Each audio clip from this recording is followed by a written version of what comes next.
Praise the lord. దేవుడు ఈరోజు మనకు అనుగ్రహించిన మాటలు.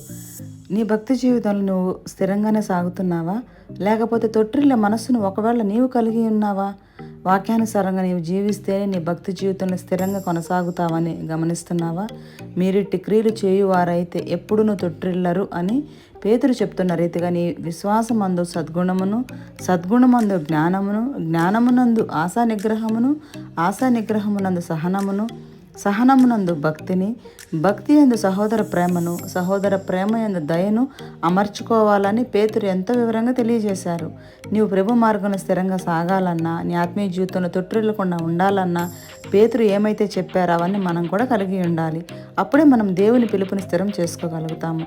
ఇప్పటి వరకు నువ్వు ఎలా జీవించినప్పటికీ ఇక మీద జాగ్రత్తగా తొట్టిల్లని ఆత్మీయ స్థితిని కలిగి జీవించు. అట్టి కృప దేవుడు మనందరికీ అనుగ్రహించునుగాక. ఆమెన్.